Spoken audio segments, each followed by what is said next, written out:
मित्रों, हिंदू धर्म ग्रंथों में इस बात का उल्लेख है कि कैलाश पर्वत पर भगवान शिव आज भी निवास करते हैं।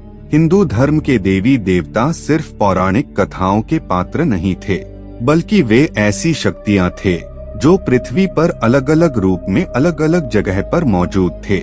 और उनमें से कई शक्तियां तो आज भी हमारे बीच मौजूद हैं, बस वो किसी को नजर नहीं आती।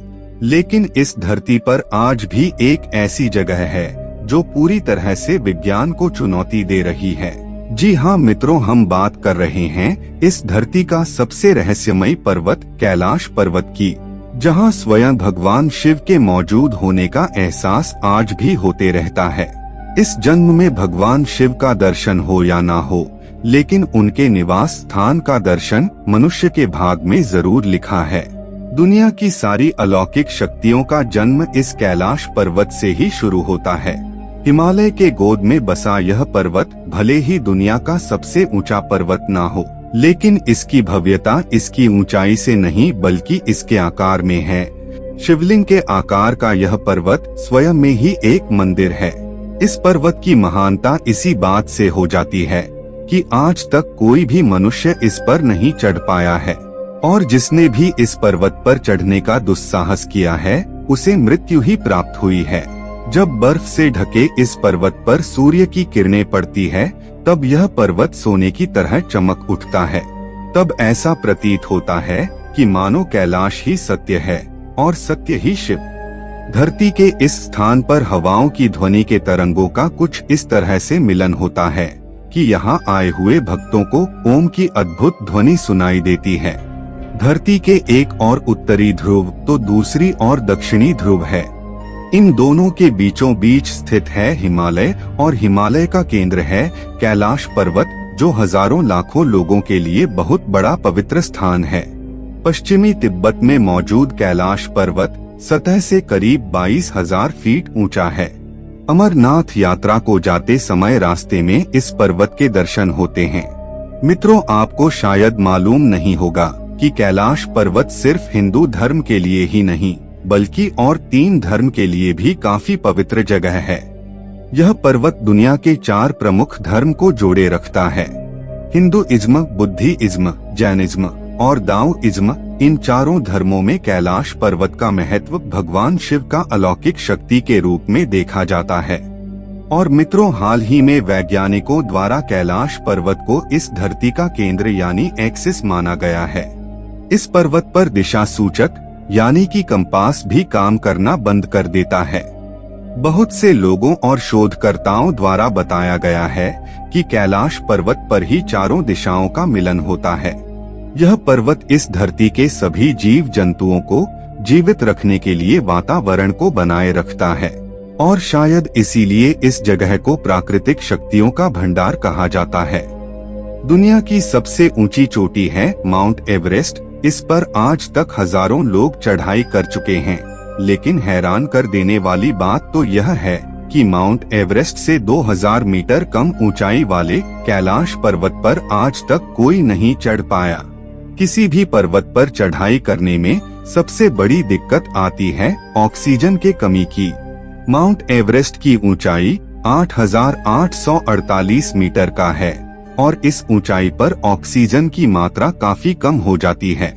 इतने मुश्किल हालात के बावजूद माउंट एवरेस्ट को अब तक 4000 से भी ज्यादा लोग फतेह कर चुके हैं। और दूसरी तरफ कैलाश पर्वत की ऊंचाई 6,638 मीटर का है, मतलब माउंट एवरेस्ट से लगभग 2000 मीटर कम।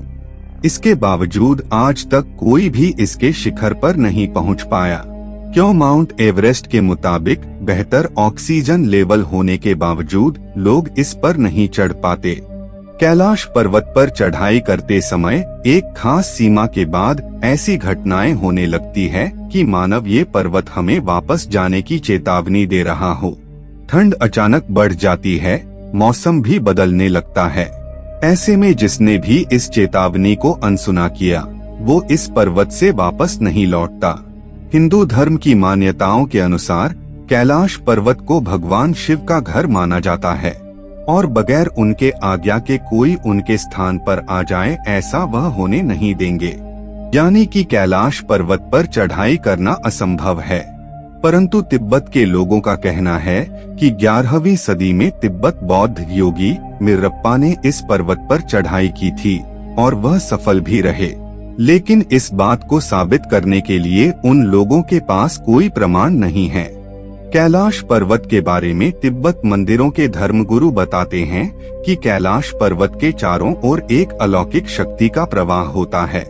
कहा जाता है कि आज भी कुछ तपस्वी इन शक्तियों के माध्यम से आध्यात्मिक गुरुओं के साथ संपर्क करते हैं। इस कैलाश पर्वत से जुड़ी काफी दंत कथाएं भी प्रचलित है। उन्हीं कथाओं की सच्चाई का पता लगाने के लिए 1999 में रूस के नेत्र रोग विशेषज्ञ अर्नेस्ट मुल्दासेब ने कैलाश पर्वत के रहस्य का खोज करने के लिए एक टीम बनाई और इस पर्वत का कई दिनों के अध्ययन करने के बाद उन्होंने अपनी किताब में बताते हुए दावा किया है कि कैलाश पर्वत की चोटी बिल्कुल इंसानों द्वारा तैयार की गई पिरामिड जैसा लगती है और कैलाश पर्वत की यह चोटी प्राकृतिक नहीं बल्कि किसी इंसान या फिर किसी अन्य शक्ति द्वारा बनाई गई है और इस जगह पर अजीब तरह की रेडिएशन होने के कारण इसे पारलौकिक गतिविधियों का केंद्र भी बताए हैं। उनके दावों में कितनी सच्चाई है यह तो आने वाला वक्त ही बताएगा, लेकिन डॉक्टर अर्नेस्ट मुल्दासेब ने जिस आदमी या शक्ति द्वारा कैलाश पर्वत को बनाए जाने की बात कही है वह शायद भगवान शिव ही थे। अगर हम भी कैलाश पर्वत को थोड़ा ध्यान से देखेंगे तो यह बात काफी सही भी लगती है और शायद इसीलिए इस पवित्र पर्वत का दौरा करने वाले लोगों ने दावा किया है कि वहां समय काफी तेजी से गुजरता है। नाखून और बालों की वृद्धि जो सामान्य परिस्थितियों में लगभग 2 सप्ताह में होती है वो यहाँ केवल 24 घंटों में हो जाती है और इन पहाड़ों के बीच की हवा तेजी से उम्र बढ़ाने की प्रक्रिया में मदद करती हैं। ऐसे ही जब रसिया के एक पर्वतारोही सर्जी शिष्टियाकोवा ने जब कैलाश पर्वत के बिल्कुल करीब पहुंच गए तो उनका दिल बहुत तेजी से धड़कने लगा और उन्हें अचानक कमजोरी महसूस होने लगी, जिसके बाद उन्हें ख्याल आने लगा कि उन्हें यहाँ नहीं रुकना चाहिए। इसके बाद जैसे ही वे नीचे आते गए उनका स्वास्थ्य ठीक होता गया और 2001 में आखिरी बार स्पेनिश टीम के लोगों ने इस पर्वत पर चढ़ने की कोशिश की थी।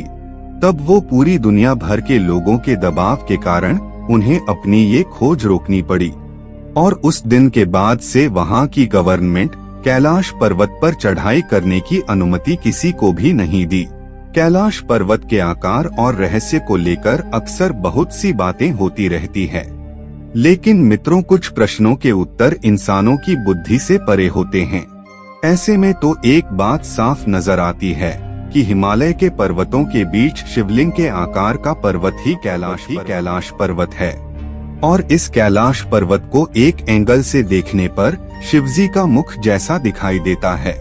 मेरा मानना यही है कि उस कैलाश पर्वत पर शिवजी नहीं बल्कि कैलाश पर्वत ही शिव है। तो दोस्तों, अगर आप भी भगवान शिव पर विश्वास रखते हैं तो कमेंट में प्रेम से हर हर महादेव जरूर लिखें और इस वीडियो को अंत तक देखने के लिए आपका बहुत बहुत शुक्रिया।